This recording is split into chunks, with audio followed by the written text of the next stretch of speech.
Hi, I'm Christina. Let me tell you about the family I'm married into, the Andersons. Old money, a sprawling mansion in Connecticut, and more traditions than you can count. I work as a nurse at Hartford Hospital, and that's where I met their golden boy, Mark. He was in his residency when we clicked. Charming, sweet, and refreshingly different from his stuffy family.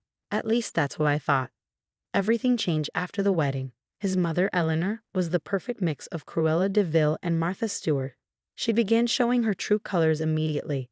Christina, dear, Anderson women don't work after marriage, she'd say, her tone dripping with condescension. Christina, honey, it's embarrassing to discuss hospital stories at dinner. My father-in-law, Richard, was no better. He'd sit in his study, nodding along in silence, puffing on one of his overpriced cigars. The only decent one was Claire, Mark's younger sister. She'd roll her eyes during Eleanor's lectures and shoot me sympathetic glances. One day, Claire whispered to me, they did the same thing to Mark's college girlfriend. Drove her out within months.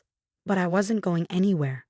I loved Mark, and he loved me, even if he had the infuriating habit of saying, that's just how they are, whenever I pointed out his parents' appalling behavior. Then the pain started. At first it was small, just faint twinges in my lower abdomen.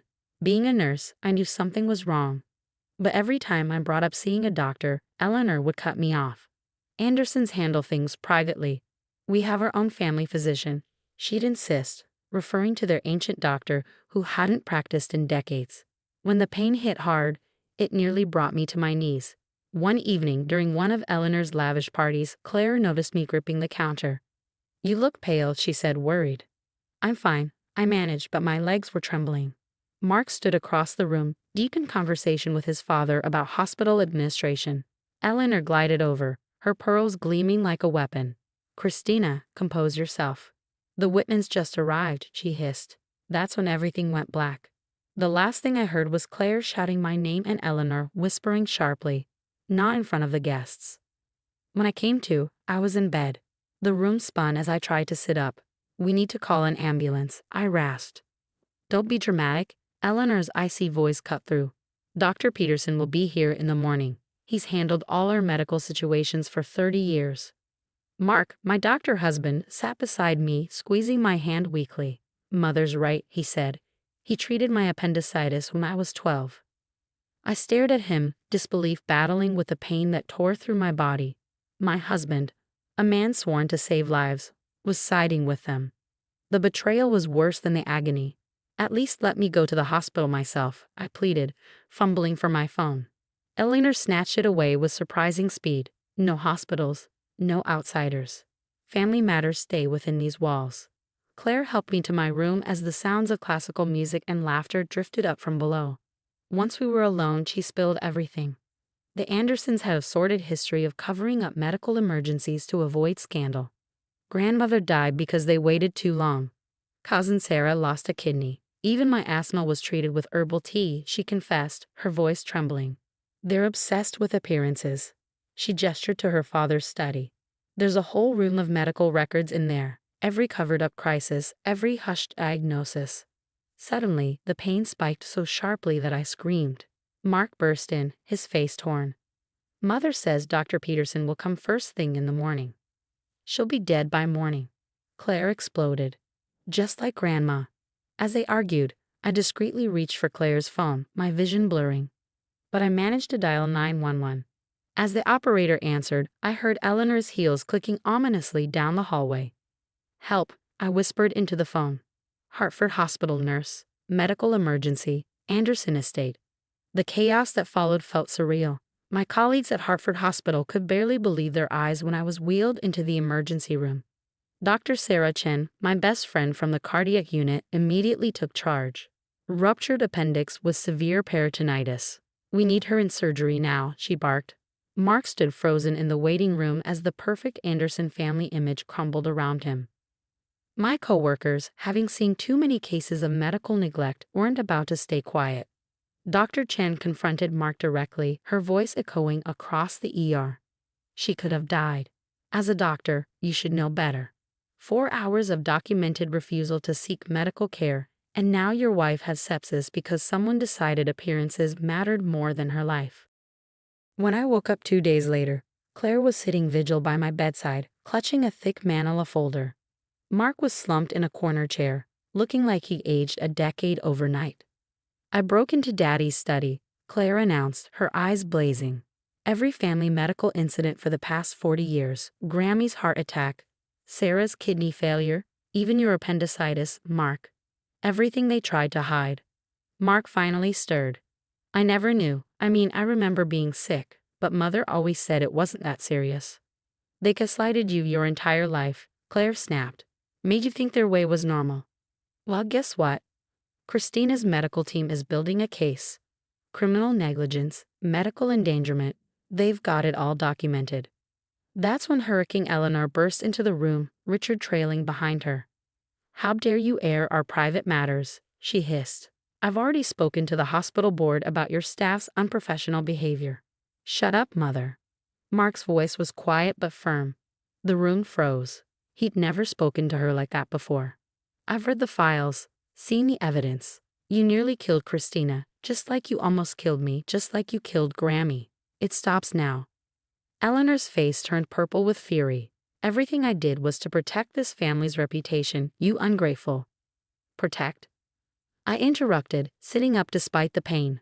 Anger gave me strength. You left Sarah with one kidney. You watched your mother die rather than call an ambulance. You made your own son think suffering was normal. Some protection. Claire smiled grimly. The board already has copies of everything. Turns out, they're not big fans of wealthy families covering up medical emergencies, especially when one of their nurses was nearly killed. Richard stepped forward, likely preparing some patriarchal defense, but Mark cut him off. Get out. All your precious society friends will know exactly what kind of family the Andersons really are. Every single detail. Eleanor backed toward the door, sputtering, while Mark took my hand. I'm so sorry, he whispered, but they'll never hurt anyone again. Claire smirked. And we're just getting started. The medical board hearing became the scandal of Hartford's elite social circle.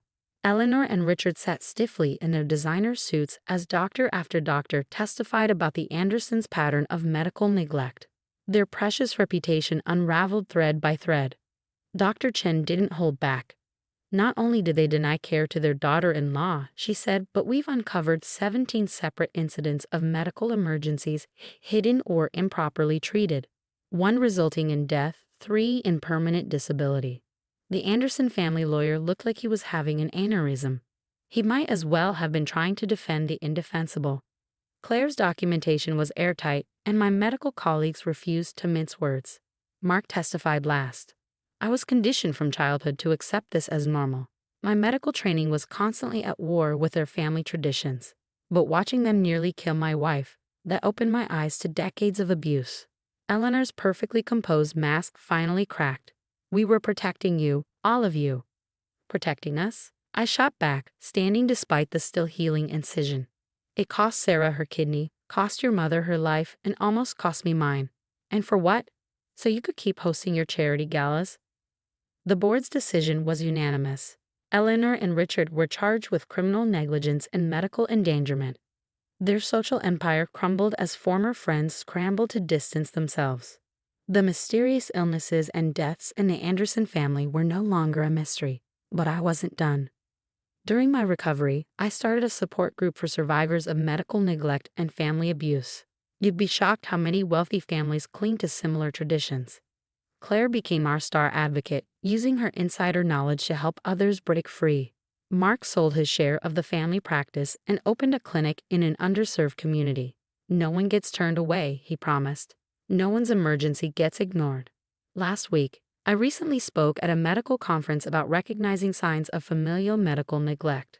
Claire tells me that Richard now spends his days alone in that massive house, all his so-called friends gone, surrounded only by the very medical records that exposed his empire. Karma has a sense of irony, doesn't it? As for me, I'm still a nurse, but now I specialize in helping abuse survivors navigate the healthcare system. Every time I help someone escape a situation like mine, I think about that night I collapsed on their pristine Persian rug. Sometimes the best revenge isn't retribution, it's ensuring no one else suffers the same fate. That concludes Christina's shocking story about the dark underbelly of the prestigious Anderson family. But let's take a moment to reflect. Imagine being in a life or death situation like Christina's, where your spouse, a medical professional sworn to save lives, chose family reputation over your survival. What would be your breaking point? Could you rebuild trust as Christina did when Mark finally stood up to his parents? Or would his initial inaction, his compliance with Eleanor's cruelty, be an unforgivable betrayal? Consider the layers here. Mark watched Christina suffer for hours while following his mother's orders, knowing full well the potential consequences. He had been conditioned since childhood to prioritize family image over health and safety. Yet he eventually found his courage, broke free from his parents, and dedicated his life to making amends through his new clinic. So, which is worse? The in-laws' active cruelty or Mark's passive compliance? And at what point does childhood conditioning stop being an excuse for harmful adult behavior? I'd love to hear your thoughts and experiences in the comments. Would you have called 911 sooner than Christina did? Would you have pressed charges against the in-laws? What would it take for you to forgive a spouse who initially chose their toxic family over your life? If this story resonated with you, don't forget to hit that like button and subscribe to the channel. Your engagement helps these important stories reach others who might need to hear them. Share your thoughts below, and let's have a real conversation about family loyalty, survival, and the courage to break toxic cycles. Turn on notifications so you don't miss the next story that might make you question everything you thought you knew about family dynamics. Together, we're building a community that supports survivors and holds toxic behavior accountable. Let's keep the conversation going.